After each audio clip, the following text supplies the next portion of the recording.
പിതാവിന്റെയും പുത്രന്റെയും പരിശുദ്ധാത്മാവിന്റെയും നാമത്തിൽ ആമേൻ. ഈശോയിൽ സ്നേഹം നിറഞ്ഞവരെ, വലിയ നോമ്പിന്റെ 4-ാമത്തെ ആഴ്ചയുടെ ശനിയാഴ്ചയിലേക്ക് നമ്മൾ വന്നെത്തിയിരിക്കുന്നു.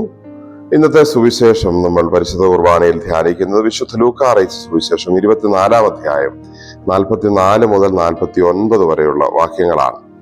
ഈശോ തന്റെ ഉയർപ്പിന് ശേഷം, ഉത്ഥാനത്തിന് ശേഷം ശിഷ്യന്മാരെ കാണുന്നതും അവരോട് സംസാരിക്കുന്നതുമായ കാര്യത്തിലെ ഒരു ഭാഗമാണ് ഇന്നത്തെ സുവിശേഷം.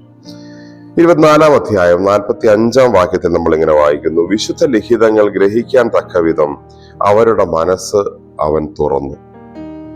നമുക്ക് ഈ നോമ്പുകാലത്തിന്റെ പകുതിയിലെത്തി നിൽക്കുന്ന ഈ സമയത്ത് ഈശോ നമ്മളെ ഓർമ്മിപ്പിക്കുന്നു, നമ്മുടെ മനസ്സിന് തുറവിയുണ്ടാവേണ്ട ഒരു കാലമാണ്. തിരുവചനം ഉപയോഗിച്ച് ഈശോ ശിഷ്യന്മാരുടെ മനസ്സ് തുറന്നതിനെ കുറിച്ച് സുവിശേഷം പറയുന്നു.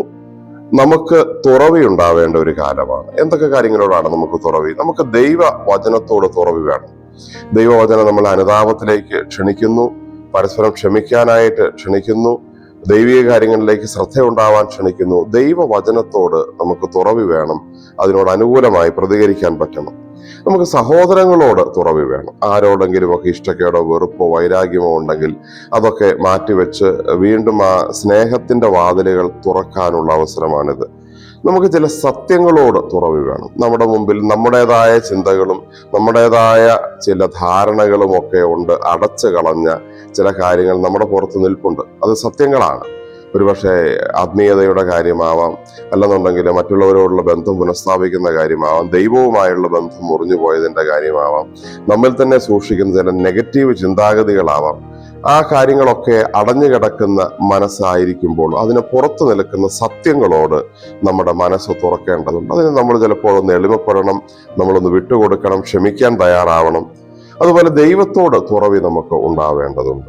ദൈവമാണ് നമ്മുടെ ജീവിതത്തെ ആത്യന്തികമായി നിയന്ത്രിക്കുന്നതെന്ന് സത്യം മനസ്സിലാക്കി നമ്മുടെ വ്യക്തിപരമായ ഇഷ്ടങ്ങളും താല്പര്യങ്ങളും ഒക്കെ മാറ്റിവെച്ച് ദൈവത്തോട് തുറവി ഉണ്ടാകാനുള്ള ഒരു സമയമാണിത്.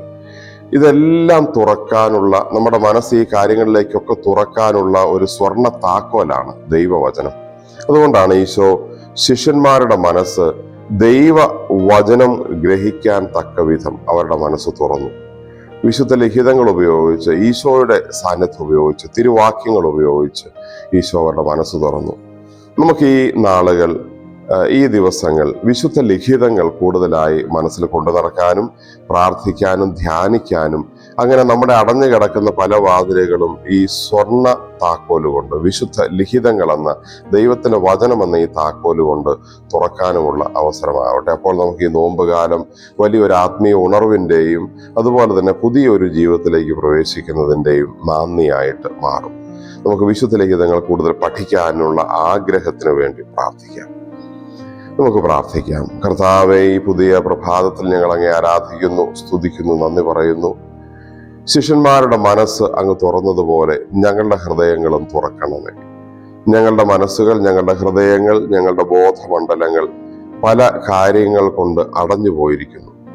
പലരോടും ഞങ്ങൾ അത് അടച്ചു വച്ചിരിക്കുന്നു. പല സത്യങ്ങളോടും ഞങ്ങൾ മറുതലിച്ചു നിൽക്കുന്നു. പല കാര്യങ്ങൾക്ക് ഞങ്ങൾ പുറംതിരിഞ്ഞു നിൽക്കുന്നു, മുഖം തിരിഞ്ഞു നിൽക്കുന്നു. വിശുദ്ധ ലിഖിതങ്ങൾ ഉപയോഗിച്ച് ശിഷ്യരുടേതെന്ന പോലെ കർത്താവെ, ഞങ്ങളുടെ മനസ്സുകളും തുറക്കണമേ. അങ്ങനെ ഞങ്ങൾ എല്ലാത്തിനോടും ഐക്യപ്പെട്ടിരിക്കാനും എല്ലാം സ്നേഹത്തിൽ കാണാനും ഞങ്ങൾക്കിടയാകട്ടെ. നമ്മുടെ കർത്താവ് ഈശോ മിശിഹായുടെ കൃപയും പിതാവായ ദൈവത്തിന്റെ സ്നേഹവും പരിശുദ്ധാത്മാവിന്റെ സഹവാസവും നാം എല്ലാവരോടും കൂടെ ഉണ്ടായിരിക്കട്ടെ, ഇപ്പോഴും എപ്പോഴും എന്നേക്കും. ആമേൻ. ഈശോ മിശിഹായ്ക്ക് സ്തുതിയായിരിക്കട്ടെ.